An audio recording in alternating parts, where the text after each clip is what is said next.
Hello दोस्तों, कैसे आप लोग। मेरा नाम है मयंक और इस वीडियो में हम लोग करने वाले रिवर्स चार्ज मैकेनिज्म आरसीएम। बहुत ही इंपॉर्टेंट और बहुत ही इजी सा टॉपिक है, फटाफट खत्म हो जाएगा और आपको ये वीडियो खत्म होते होते पूरा आरसीएम लर्न हो जाएगा ताकि आप इजीली कोई भी सम सॉल्व कर पाओगे।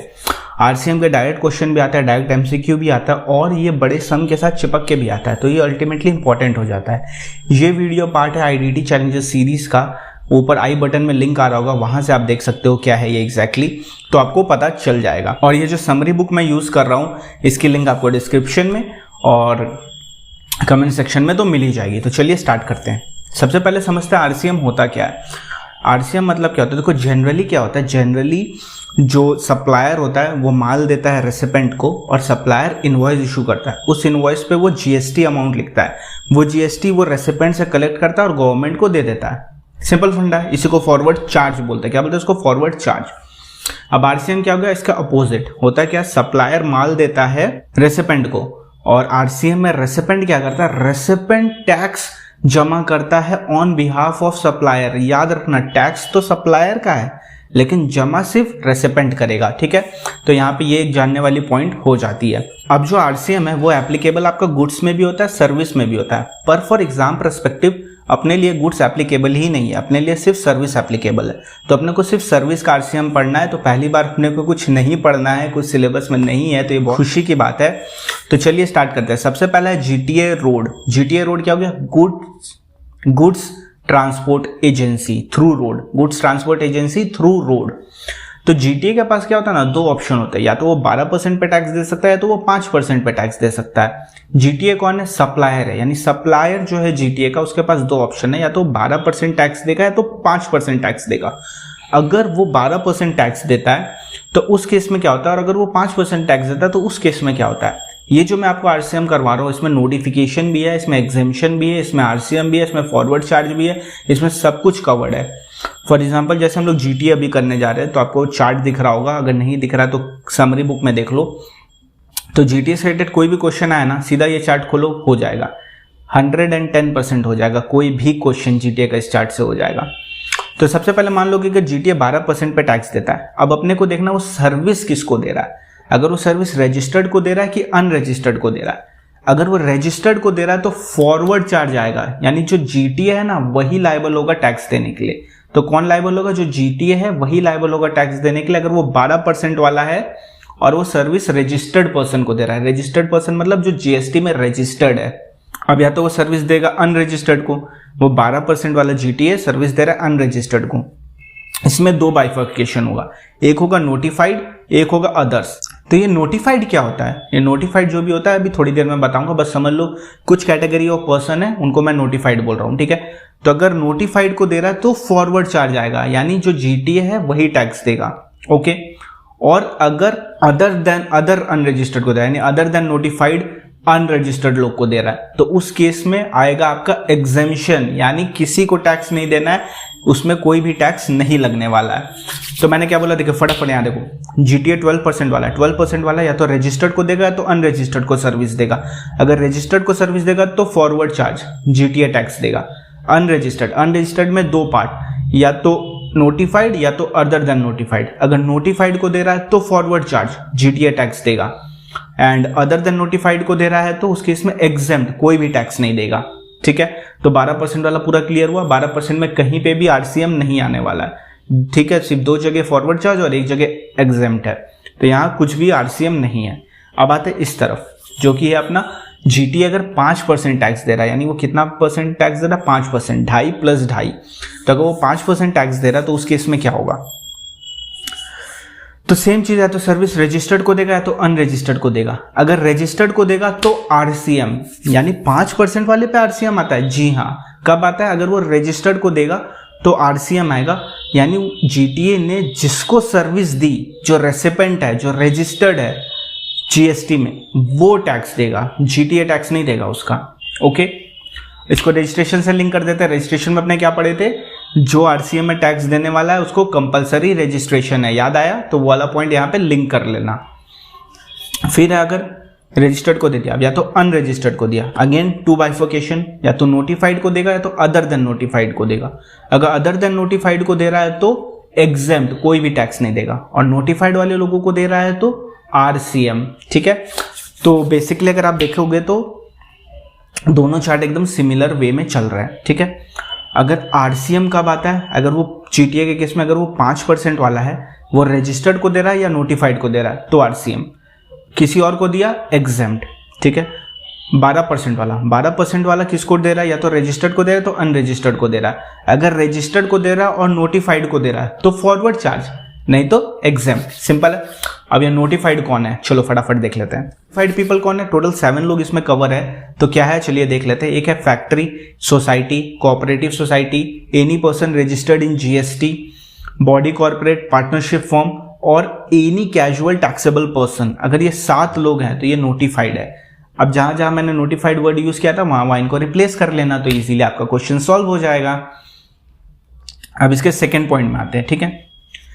GTA जो है वो सर्विस किसको दे रहा है, अगर GTA सर्विस गवर्नमेंट को दे रहा है या लोकल अथॉरिटी को दे रहा है, और वो गवर्नमेंट और लोकल अथॉरिटी रजिस्टर्ड है GST में सिर्फ और सिर्फ TDS डिडक्शन के लिए, सिर्फ और सिर्फ TDS डिडक्शन के लिए, तो उस केस में वो GTA की सर्विस एग्जेम्प्ट हो जाएगी, यानी कोई भी टैक्स नहीं देगा उसमें। तो एक और एग्जेम्पशन आया, अपने को अभी तक 3 एग्जेम्पशन मिल चुके हैं, ठीक है। एक अपने को मिला था 12% अदर देन नोटिफाइड अनरजिस्टर्ड को दे रहा है तो, और 5% अदर देन नोटिफाइड अनरजिस्टर्ड को दे रहा है तो, और एक यहाँ पे गवर्नमेंट जो कि अगर TDS के लिए ही सिर्फ रजिस्ट्रेशन लिया है गवर्नमेंट में और उस गवर्नमेंट को या लोकल अथॉरिटी को GTA सर्विस दे रहा है तो वो एग्जेम्प्ट हो जाती है। ओहो, और एक एग्जेम्पशन, ठीक है। अगर आप लोग ट्रांसपोर्ट करते हो गुड्स को GTA के थ्रू, ठीक है, तो 2 ऑप्शन होंगे, या तो उस गाड़ी में सिर्फ आपका माल जा रहा है, और या तो उस गाड़ी में किसी और का भी माल जा रहा है प्लस आपका माल जा रहा है। ऑब्वियसली 2 ही ऑप्शन हो सकते हैं। तो अगर उस गाड़ी में सिर्फ आपका माल जा रहा है तो उस केस में 1500, उस केस में अगर 1500 तक का माल है उस गाड़ी में, सिर्फ आपका एक गाड़ी है उसमें सिर्फ एक माल है जो कि आपका है, और वो माल सिर्फ 1500 रुपए का है, तो एग्जेम्प्ट। और अगर बहुत सारा माल में आपका भी माल जा रहा है एक गाड़ी में, तो उस केस में जो लिमिट है वो है 750 रुपए, यानी अगर अप टू 750 है तो एग्जेम्प्ट, उसके ऊपर है तो टैक्सेबल। क्या बोला मैंने, अगर एक गाड़ी में सिर्फ आपका माल जा रहा है तो 1500, बहुत सारे माल में आपका माल जा रहा है एक गाड़ी में तो 750। सिंपल है। यहाँ पे बहुत लोग कंफ्यूज हो जाते हैं, तो ये सिंपली मैंने एक्सप्लेन कर दिया है, तो इस पॉइंट को आप नोट कर लेना। वाह जी, एक और एग्जामिशन, GTA में तो एग्जामिशन ही एग्जामिशन मिल रहा है, ठीक है। अगर आप ये सारे गुड्स, ये गुड्स अगर आप ट्रांसपोर्ट करते हो GTA के थ्रू तो एग्जामिशन। ये गुड्स कौन से हुए, डिफेंस इक्विपमेंट, भाई डिफेंस के लिए इक्विपमेंट जा रहा है यार, उसको तो एग्जामिशन जरूरी है ना। इंडिया की सेफ्टी सबसे पहले, फिर रिलीफ मटेरियल फॉर विक्टिम, यार ये भी जरूरी है, रिलीफ मटेरियल फॉर विक्टिम ये तो ऑब्वियसली जरूरी है। फिर क्या, milk, salt, food grain, floor, pulse, rice. Milk, salt, food grain, floor, pulse और राइस। शुगर नहीं है, शुगर नहीं है, शुगर में कंफ्यूज करेगा ICI, तो यहां लिख दो शुगर नहीं है इसमें। फिर क्या, organic manure, fertiliser, organic manure यानी फर्टिलाइजर। न्यूज़पेपर, मैगजीन, पढ़ेगा इंडिया तभी तो बढ़ेगा इंडिया। और एग्रीकल्चर प्रोड्यूस, तो बहुत अच्छी बात है, फर्टिलाइजर और एग्रीकल्चर प्रोड्यूस में इन्होंने फार्मर लोग को मद्देनजर रखते हुए ये एग्जाम्पशन ग्रांट किया है। तो अगर आप ये सारी चीजें ट्रांसपोर्ट करते हो GTA के थ्रू तो एग्जाम्पशन क्या, डिफेंस इक्विपमेंट, इंडिया की सेफ्टी पहले, रिलीफ मटेरियल फॉर विक्टिम बहुत जरूरी है, milk, salt, food grain, floor, pulse और राइस बट नॉट शुगर।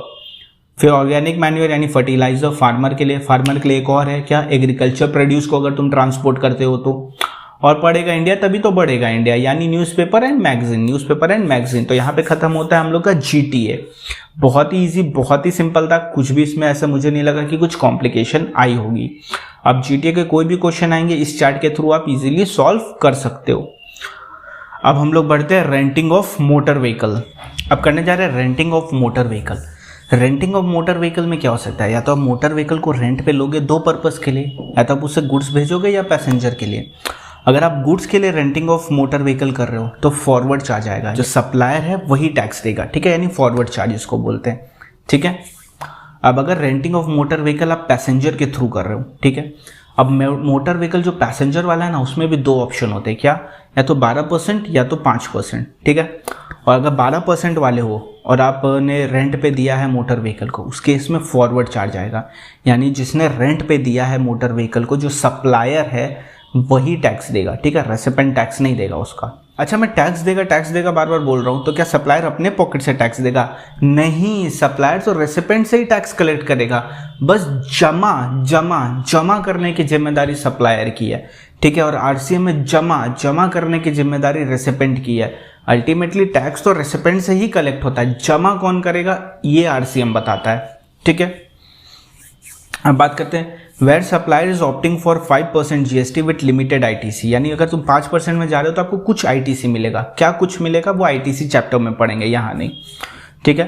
अब वापस से 2 बाइफर्केशन, यानी आप पैसेंजर के लिए मोटर व्हीकल रेंट पे दे रहे हो, आप 5% पे टैक्स देते हो। 2 बाइफर्केशन, कंसिडरेशन जो आप ले रहे हो, जो सप्लायर है वो कंसिडरेशन ले रहा है, क्या उसमें कॉस्ट ऑफ फ्यूल इंक्लूड है? फ्यूल का कॉस्ट मतलब पेट्रोल या डीजल या जो भी चीज़ पे वो चल रही, क्या जो भी चीज़ है ऑब्वियसली पेट्रोल या डीजल, तो क्या उसका कॉस्ट इंक्लूड है? तो अगर उसका कॉस्ट नहीं इंक्लूड है तो फॉरवर्ड चार्ज, ठीक है। यानी जो सप्लायर है मोटर व्हीकल का वही टैक्स जमा करेगा, वही टैक्स देगा। अब बात करते हैं consideration does include fuel cost. अगर कंसिडरेशन में फ्यूल कॉस्ट है, पेट्रोल डीजल का प्राइस है, तो अब देखना सप्लायर कौन है, रेसिपेंट नहीं बोल रहा हूँ, सप्लायर यानी जिसका मोटर व्हीकल और जिसने रेंट पे दिया है वो कौन है? वो बॉडी कॉर्पोरेट है या अदर देन बॉडी कॉर्पोरेट है? अगर वो बॉडी कॉर्पोरेट है तो उस केस में फॉरवर्ड चार्ज आएगा। क्या आएगा? Forward charge. यानी जो बॉडी कॉर्पोरेट सप्लायर है और रेंट पे किसी को भी दे रहा है मोटर व्हीकल पैसेंजर के लिए और वो 5% पे आता है, तो उस केस में जो बॉडी कॉर्पोरेट जो सप्लायर है वही टैक्स देगा, वही टैक्स जमा करवाएगा। तो अगर मैं टैक्स देगा बोल रहा हूँ तो समझ लेना टैक्स जमा की बात करवा रहा हूँ, तो वही टैक्स देगा। अब जो सप्लायर है, ठीक है, मैंने क्या बोला, मोटर व्हीकल का है, फ्यूल कॉस्ट इंक्लूड करता है, और जो सप्लायर है वो बॉडी कॉर्पोरेट नहीं है, अदर देन बॉडी कॉर्पोरेट है। जो सप्लायर है वो अदर देन बॉडी कॉर्पोरेट है। अब देखेंगे सर्विस किसको दे रहा है, सर्विस बॉडी कॉर्पोरेट को दे रहा है या अदर देन बॉडी कॉर्पोरेट को दे रहा है।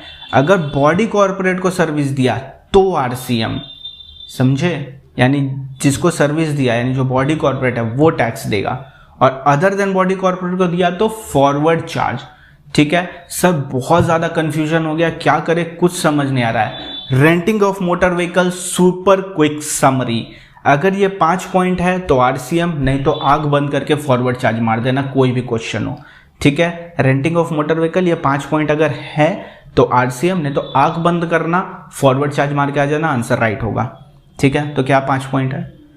सप्लायर जो होना चाहिए वो other than BC body corporate supplier जो होना चाहिए वो अदर देन बॉडी कॉर्पोरेट होना चाहिए। रेसिपेंट जो होना चाहिए वो बॉडी कॉर्पोरेट होना चाहिए।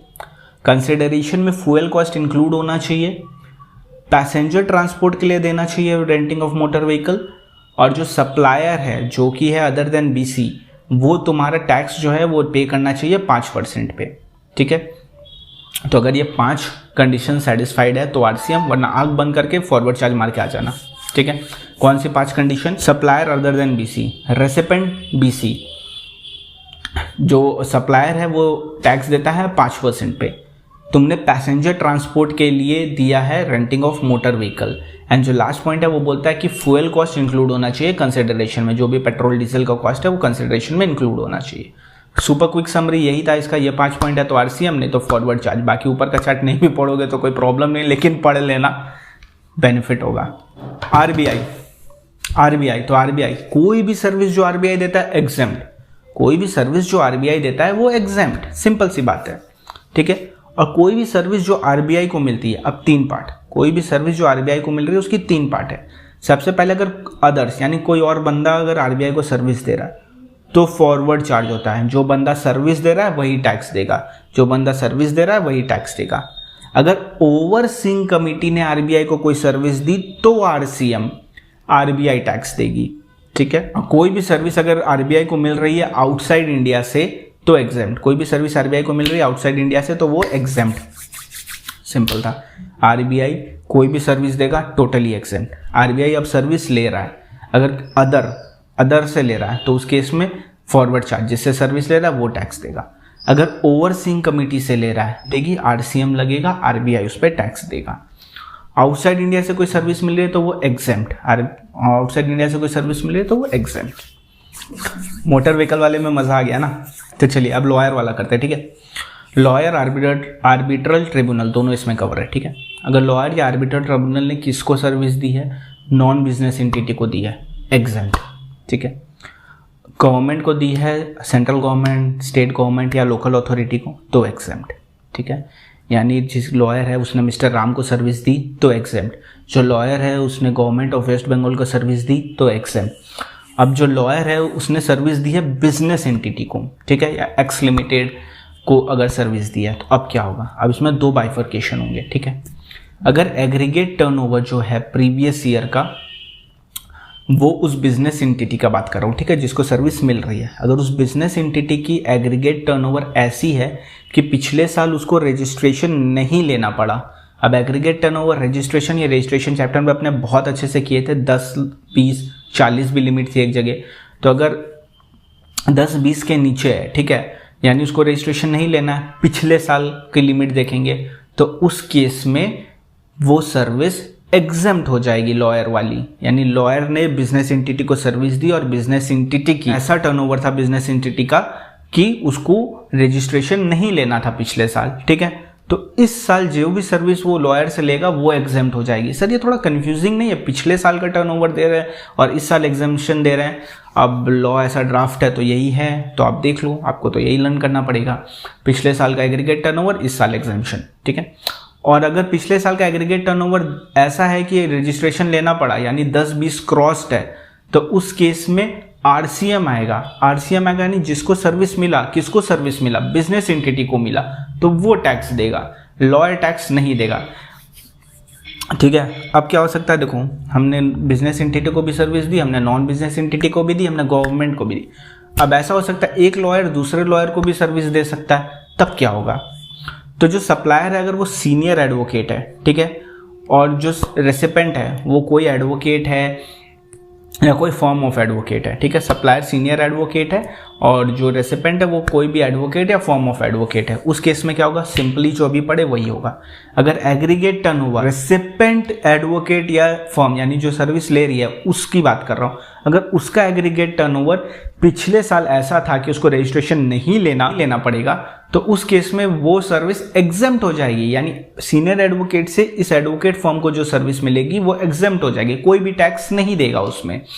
और अगर एग्रीगेट टर्नओवर उसका ऐसा था, किसका, जो रेसिपेंट है उसकी बात कर रहा हूँ, ठीक है, अगर रेसिपेंट का एग्रीगेट टर्नओवर 10 और 20 लाख क्रॉस हो गया था पिछले साल, तो उस केस में आरसीएम आएगा, यानी जो ले रहा है सर्विस, जो फॉर्म ऑफ एडवोकेट जो सर्विस ले रही है वो टैक्स देगी। सर लॉयर में बहुत कंफ्यूज हो गया, एक बार क्लियर कर दीजिए ना फटाफट, आ जाओ मेरे साथ। लॉयर ने सर्विस दी नॉन बिजनेस एंटिटी को, एग्जेम्प्ट, राम को दी exempt, government of West Bengal को दी एग्जेम्प्ट, एक्स लिमिटेड को दी। अब देखेंगे एक्स लिमिटेड का टर्नओवर पिछले साल 10-20 क्रॉस था क्या, अगर 10-20 नहीं क्रॉस था तो एग्जेम्प्ट, 10-20 क्रॉस था तो आरसीएम एक्स लिमिटेड टैक्स देगा, ठीक है। सीनियर एडवोकेट ने किसी फर्म ऑफ एडवोकेट को सर्विस दी, तो फर्म ऑफ एडवोकेट को जिसको सर्विस मिल रही है, क्या उसका एग्रीगेट टर्नओवर पिछला साल 10-20 क्रॉस था या नहीं था। अगर 10-20 क्रॉस नहीं था तो एग्जेम्प्ट, कोई भी टैक्स नहीं देगा। और अगर 10-20 क्रॉस था तो जो सर्विस ले रहा है फर्म ऑफ एडवोकेट वो टैक्स देगा, सिंपल। गवर्नमेंट की सारी सर्विस एग्जेम्प्ट, गवर्नमेंट की सारी सर्विसेज एग्जेम्प्ट एक्सेप्ट कुछ नहीं, छोटे से पॉइंट है, सारी सर्विस एग्जेम्प्ट है एक्सेप्ट कौन से, अगर गवर्नमेंट ने बिजनेस एंटिटी को सर्विस दी, गवर्नमेंट ने किसको सर्विस दी, बिजनेस एंटिटी को, वो बिजनेस एंटिटी जो है वो कहाँ पे है उस पर डिपेंड करता है।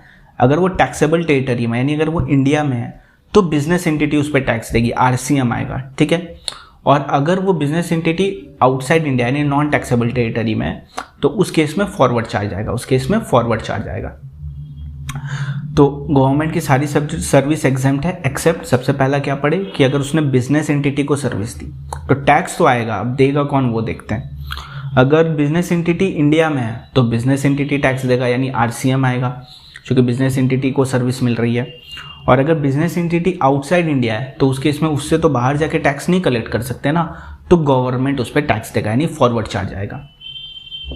अब बात करते हैं renting of immovable property. Renting of immovable property, building वगैरह अगर रेंट पे गवर्नमेंट ने दिया है तो बिजनेस एंटिटी नहीं है यहाँ पे, ये चीज को माइंड में घुसा लो। यहाँ पे बिजनेस एंटिटी नहीं, यहाँ पे रजिस्टर्ड वर्ड है, ठीक है। या तो बंदा रजिस्टर्ड है या तो बंदा अनरजिस्टर्ड है। अगर जिसको सर्विस मिल रही है वो रजिस्टर्ड है, बिजनेस नहीं बोल रहा हूँ, रजिस्टर्ड बोल रहा हूँ।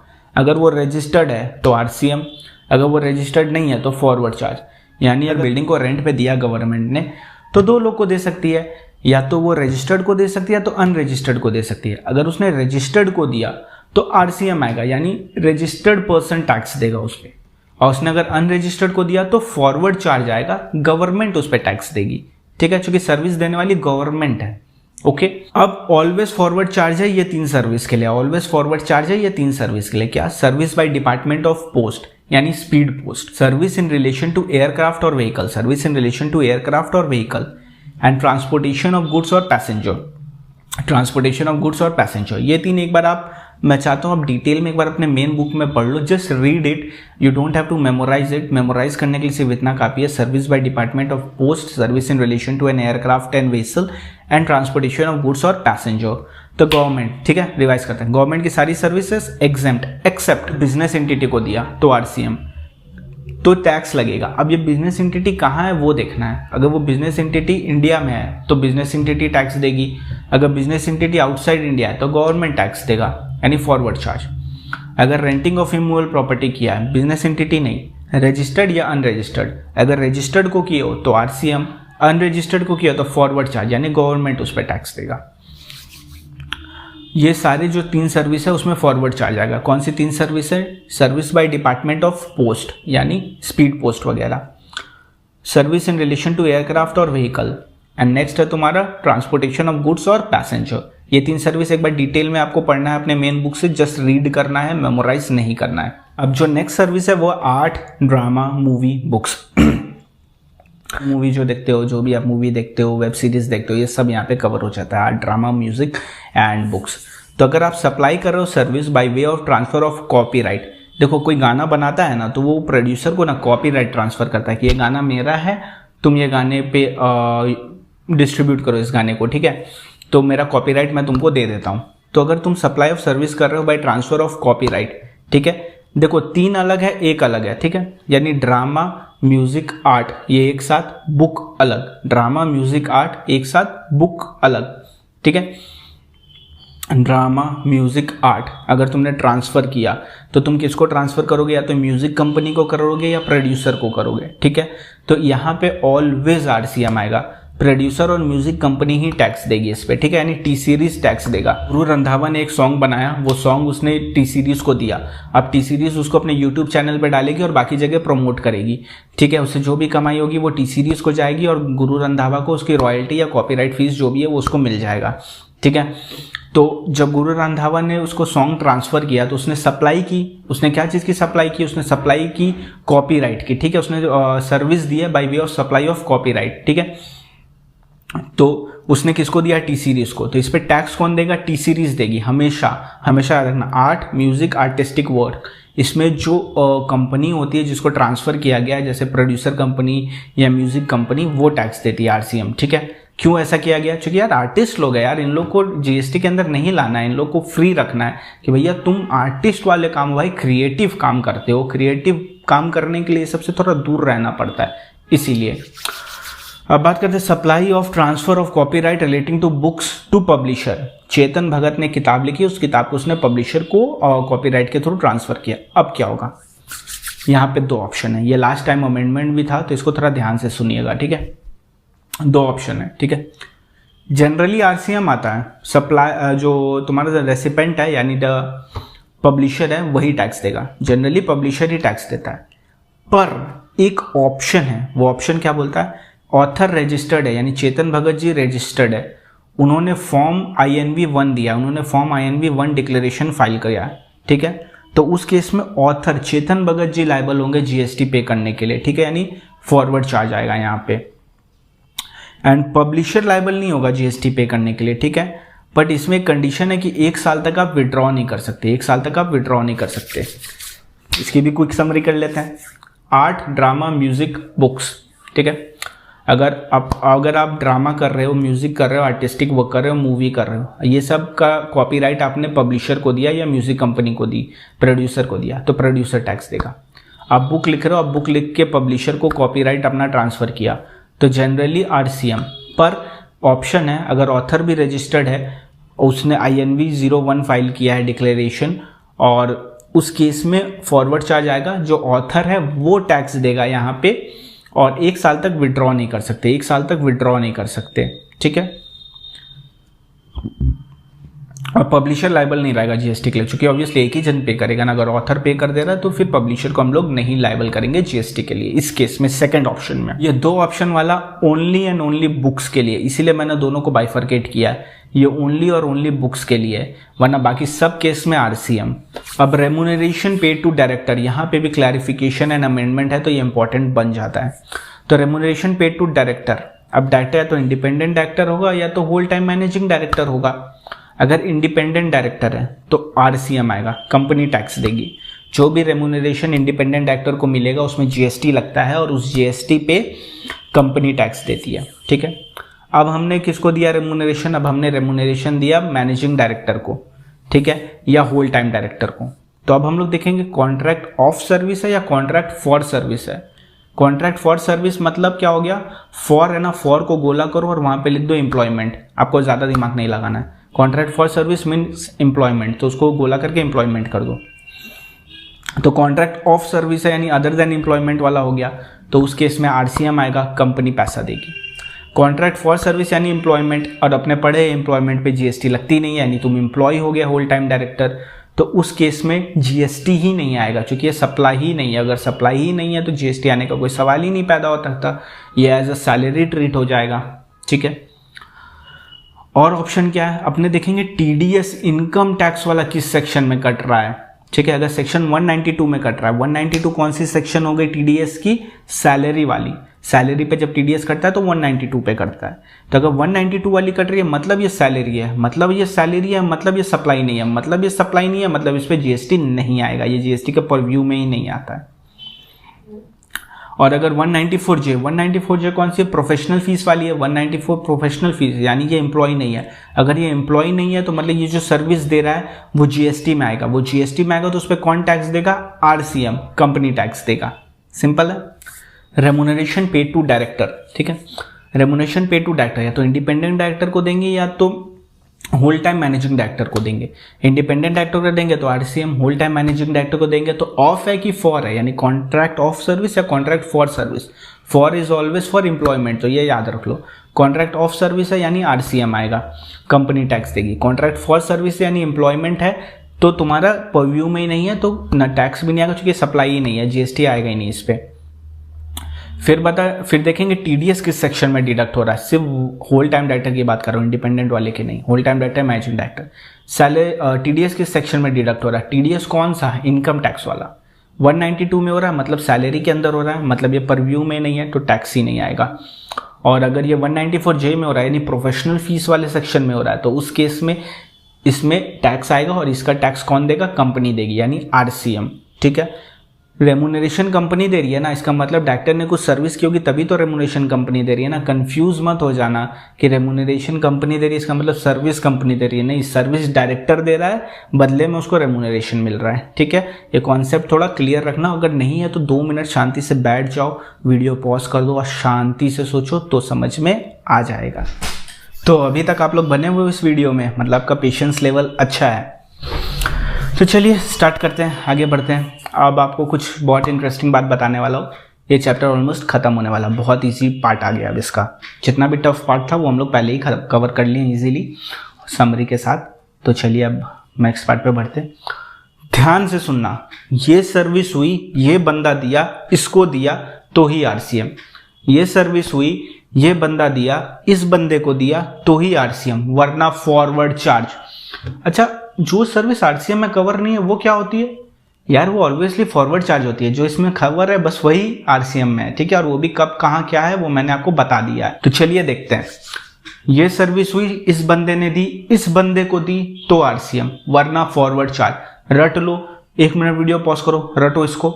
ये सर्विस हुई, इस बंदे को दी, इस बंदे ने दी, इस बंदे को दी, तो आरसीएम, वरना नहीं आएगा। क्या है चलिए देख लेते हैं।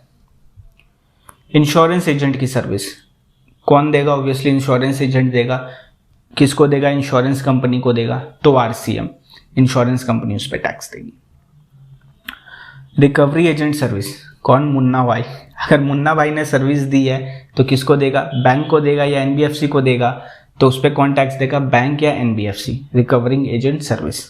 अगर इंडिविजुअल डायरेक्ट सेलिंग एजेंट है, यानी other than body corporate and firm, यानी other than body corporate and firm है और इंडिविजुअल डायरेक्ट सेलिंग एजेंट है, ये सर्विस किसको देगा? बैंक को देगा या एनबीएफसी को देगा, तो उस केस में कौन टैक्स देगा? बैंक या एनबीएफसी टैक्स देगी। बिजनेस फैसिलिटेटर, अगर बिजनेस फैसिलिटेटर है और उसने बैंक को सर्विस दी, तो उस पर टैक्स कौन देगा? बैंक टैक्स देगा उस पर, ठीक है, आरसीएम आएगा। मतलब agent of business correspondent, agent of business correspondent है और उसने बिजनेस कॉरेस्पॉन्डेंट को सर्विस दी है, तो आरसीएम आएगा, बिजनेस कॉरेस्पॉन्डेंट उस पर टैक्स देगा। Security service, most important question, यहाँ पे स्टार मार्क मार लो और इंपॉर्टेंट लिख दो, एग्जाम में ये टेस्ट होगा। सिक्योरिटी सर्विस, ठीक है, देने वाला कौन है? Any person other than body corporate, mister Ram, mister कोई भी, तो हाँ मिस भी हो सकती है, मिसेज भी हो सकती है, कोई भी हो सकता है, नो पक्षपात। तो अगर एनी पर्सन है जो अदर देन बॉडी कॉर्पोरेट है, ठीक है, उसने सर्विस किसको दी है? रजिस्टर्ड पर्सन को दी है, और वो भी अदर देन कॉम्पोजिशन डीलर, यानी रजिस्टर्ड पर्सन है और अदर देन कॉम्पोजिशन डीलर है, तो उस केस में जो रजिस्टर्ड पर्सन है अदर देन कॉम्पोजिशन डीलर, वो टैक्स देगा, आरसीएम आएगी। सिक्योरिटी सर्विस बहुत इंपॉर्टेंट है, एग्जाम में ये टेस्ट होता है, और स्पॉन्सरशिप सर्विस जो इसके नीचे वाली है, दोनों बहुत इंपॉर्टेंट है। सिक्योरिटी सर्विस कौन है? कोई भी पर्सन है जो अदर देन बीसी है, वो किसको दे रहा है? किसी भी रजिस्टर्ड पर्सन को दे सकता है, वो बॉडी कॉर्पोरेट भी हो सकता है, फर्म भी हो सकता है, इंडिविजुअल भी हो सकता है, कोई भी हो सकता है, बट कॉम्पोजिशन डीलर नहीं हो सकता है, ठीक है, तो उस केस में टैक्स कौन देगा? रजिस्टर्ड पर्सन देगा टैक्स, ठीक है, आरसीएम आएगा। मतलब स्पॉन्सरशिप सर्विस है, any person giving a sponsorship service to body corporate और फर्म, सिर्फ तभी आरसीएम आएगा, ठीक है, अगर बॉडी कॉर्पोरेट और फर्म को दिया तो ही आरसीएम आएगा। स्पॉन्सरशिप सर्विस अगर मिसेज अग्रवाल को दी तो फिर नहीं आएगा, ठीक है, सिंपल है। और ट्रांसफर ऑफ डेवलपमेंट राइट और फ्लोर स्पेस इंडेक्स, अगर एफएसआई का ट्रांसफर किया गया प्रमोटर को, तो उस पर कौन टैक्स देगा? प्रमोटर टैक्स देगा। एफएसआई और लैंडिंग ऑफ सिक्योरिटी एक बार मेन बुक से देख लेना, एक बार रीड कर लेना, ज़्यादा अंदर डीपली जाने की ज़रूरत नहीं है, और इंटर वाले दो को छोड़ भी सकते हो, फाइनल वाले एक बार अंदर जाके देख लेना। अब अपने चल रहे आरसीएम ऑफ आईजीएसटी, यानी इंपोर्ट ऑफ सर्विस। अगर इंपोर्ट ऑफ सर्विस होता है तो क्या होता है? इंपोर्ट ऑफ सर्विस मतलब बाहर से सर्विस ले रहे हैं, डिटेल में प्लेस ऑफ सप्लाई चैप्टर में पढ़ेंगे, अभी के लिए बस एक बार देख लो। क्या इंपोर्ट ऑफ सर्विस होता है तो उस पर टैक्स कौन देता है? अगर एनी पर्सन ले रहा है तो आरसीएम लगेगा, ठीक है, जो सप्लायर है जो नॉन टैक्सेबल टेरिटरी में है वो टैक्स देगा, ठीक है, उसको यहाँ पे अपना व्यवस्था करना पड़ेगा, कोई रजिस्टर्ड कोई बंदा को बैठाना पड़ेगा ऑथराइज, जो यहाँ पे उसका टैक्स देगा, वरना वो यहाँ पे सर्विस नहीं दे सकता है। नेटफ्लिक्स वाला लोग अगर यहाँ पे सर्विस दे रहे तो यहाँ पे उनका एक ऑफिस होना चाहिए जहाँ पे जो टैक्स कंप्लायंस करेगा, ठीक है, वो वहाँ बैठे बैठे नहीं कर सकते टैक्स की चोरी। और अगर लेने वाला एनटीओआर है तो फॉरवर्ड चार्ज, लेने वाला एनटीओआर है तो फॉरवर्ड चार्ज। अगर हम कोई ट्रांसपोर्टेशन कर रहे हैं वेसल के थ्रू, ठीक है, ट्रांसपोर्टेशन कर रहे हैं वेसल के थ्रू, सिंपल भाषा में बोलूँ, वेसल के थ्रू जो भी ट्रांसपोर्टेशन कर रहे हैं उसमें इंपोर्टर टैक्स देता है। वेसल के थ्रू कोई भी ट्रांसपोर्टेशन करेंगे उस पर इंपोर्टर टैक्स देगा, यानी इंपोर्टर 2 आईजीएसटी देता है। हम लोग कस्टम में इस चीज़ को डीपली पढ़ेंगे। एक तो जो ये सर्विस आ रही है, जो वो सर्विस ले रहा है वेसल के थ्रू, उस पर टैक्स देगा आईजीएसटी का, प्लस वो ACD 3739 भी देता है। ये सब क्या होता है कस्टम में पढ़ेंगे, अभी क्यों टेंशन ले रहे हो।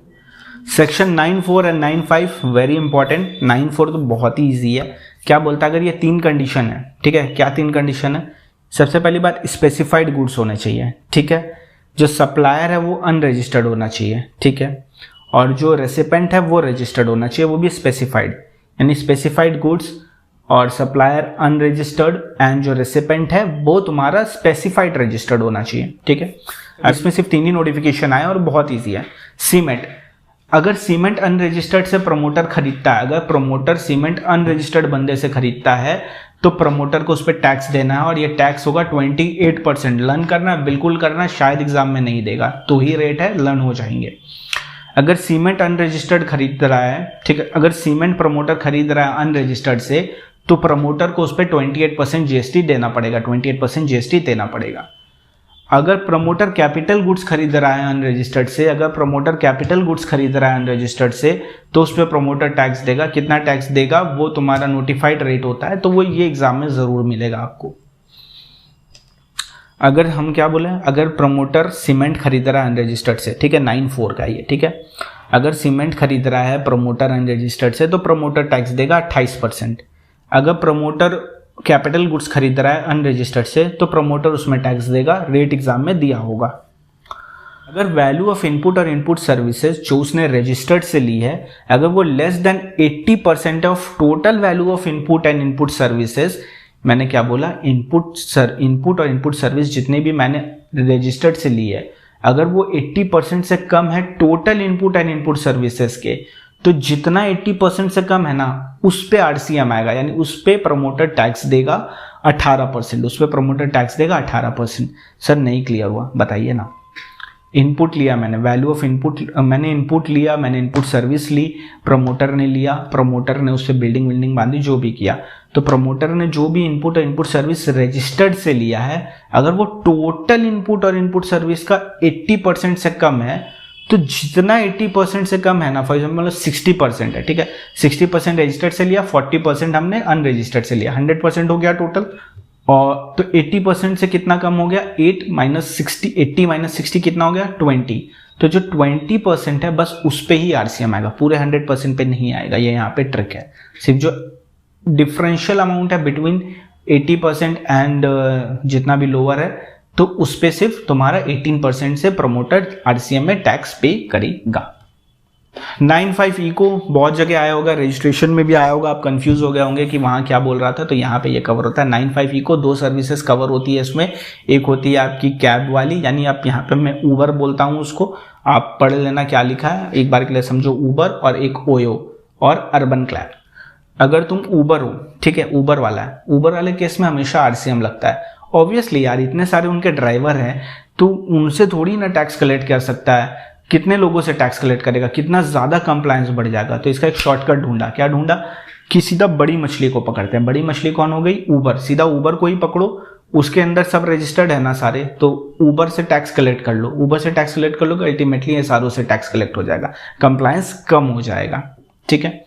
और अगर ओयो है या अर्बन क्लैप है, ओयो और अर्बन क्लैप में क्या होता है, होटल होती है वो ओयो में रजिस्टर्ड होती है, फिर ओयो से आप बुक करते हो होटल और फिर बुक करते हो, ठीक है, और जाते हो, रहते हो वहां पे, और क्या गंदा क्यों सोच रहे हो, ठीक है। तो ओयो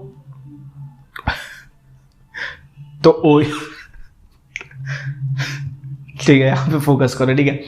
तो ओयो इज द तो ओयो क्या हो गया, एग्रीगेटर हो गया, ठीक है। ओयो को एग्रीगेटर बोलते हैं, ऊबर को भी एग्रीगेटर बोलते हैं, अर्बन क्लैब को भी एग्रीगेटर बोलते हैं, ठीक है। तो उस केस में क्या हो गया, जो बिल्डिंग है, ठीक है, जो होटल है, अगर वो रजिस्टर्ड है, ठीक है, तो जो होटल है वही टैक्स देता है, फॉरवर्ड चार्ज होता है उसमें, ठीक है। और अगर सप्लाई नॉट रजिस्टर्ड है, यानी होटल अगर रजिस्टर्ड नहीं है, तो ओयो उस पर टैक्स देता है, ठीक है, सिंपल है। तो 95 क्या बोलता है, ई कॉमर्स ऑपरेटर के लिए बहुत सिंपल सी बात बोलता है ऊबर वाले के केस में ऑलवेज आरसीएम ऊबर टैक्स देगा। ओयो और तुम्हारा अर्बन क्लैप में देखना पड़ेगा जो सप्लायर है वो कौन है, यानी होटल जो है वो जो है, मान लो ओयो है, ठीक है, और होटल है, अगर होटल रजिस्टर्ड है तो होटल टैक्स देगी, ठीक है। अगर होटल रजिस्टर्ड नहीं है तो ओयो टैक्स देगा, सिंपल, इससे ज़्यादा सिंपल नहीं हो पाएगा, ठीक है। बाकी क्या लिखा है डिटेल में वो आप पढ़ लो। तो यहाँ पे खत्म होता है आपका ये पूरा चैप्टर आरसीएम वाला। अब आपको क्या करना है, एक बार और वीडियो देखनी है तो देख लो, थोड़ी बड़ी वीडियो है तो कि मैंने डिटेल में एक्सप्लेन करने की कोशिश की है, पर हर एक का मैंने एक समरी एंड में ज़रूर दिया है जो आपको बहुत हेल्प करेगा। फिर ये समरी बुक गो थ्रू कर लो अच्छे से ये चैप्टर को, और इस चैप्टर को गो थ्रू करने के बाद इसमें जो क्वेश्चन है वो तो आप बनाओ ही, लेकिन मैं आपको ये सजेस्ट करूँगा कि हर एक पॉइंट का आप एक क्वेश्चन अपने क्वेश्चनर से डेफिनेटली बनाना। अब पूरा क्वेश्चनर बना लोगे तब तो बहुत ही अच्छी बात है, अगर पूरा नहीं बना पाओगे तो हर एक पॉइंट से एक एक क्वेश्चन तो तुम ज़रूर बनाना, और ये वाले क्वेश्चन तो बनाना ही बनाना मोस्ट इंपॉर्टेंट है, ठीक है। लास्ट वीडियो में मेरे को थोड़ा पता चला कि करेक्शन की ज़रूरत है बुक में भी और वीडियो में भी। हाँ ठीक है, अकेला बंदा हूँ, मेरे पास कोई प्रूफ रीड करने के लिए भी नहीं, मेरे को सब काम खुद ही करना पड़ रहा है। ये वीडियो भी मैं खुद ही बना रहा हूँ, एडिट भी खुद ही करूँगा, ठीक है। तो गलतियाँ हो जाती है, तो मैं क्या करूँगा, जितने भी करेक्शन है ना उसके लिए मैं एंड में एक वीडियो ला दूंगा, ठीक है। तो वो एंड वाला वीडियो आप देख लोगे तो ऑटोमेटिकली सब करेक्ट हो जाएगा। अभी के लिए जो बुक डाउनलोड लिंक में दिया वही आप डाउनलोड करो और उसी को ही प्रिंट निकलवा लो। करेक्शन छोटे मोटे पेन से खुद भी कर सकते हो, कोई बड़ी बात नहीं है, ठीक है। पेमेंट ऑफ टैक्स चैप्टर में रूल 86B में थोड़ा सा मिस्टेक है, तो वहां पे आपको थोड़ा ध्यान देना पड़ेगा और वो क्वेश्चन भी गलत फ्रेम हो गया है। तो फटाफट आप इसको खत्म कर दो आरसीएम को और फिर मेरे को बताओ कैसा लगा आपको ये लेक्चर। होप सो बहुत मजा आया होगा, क्योंकि मुझे तो आया। और अगर कोई भी गलती हो गई होगी तो भूल जाना यार, अकेला बंदा है कितना करेगा। वीडियो लाइक कर दो, कमेंट भी कर दो, वीडियो शेयर भी कर दो और टेलीग्राम चैनल @C_video यहाँ आके इसको सब्सक्राइब कर लो। @C_videos ये चैनल का ग्रुप है, यहाँ के कमेंट करो whether you have achieve the target और नॉट। अभी भी नहीं समझ आया तो आई बटन में जो लिंक है उससे जाके वीडियो को चेकआउट कर लेना। होप सो आपको मजा आएगा, क्योंकि मुझे तो बहुत ज्यादा मजा आया। Thank you very much.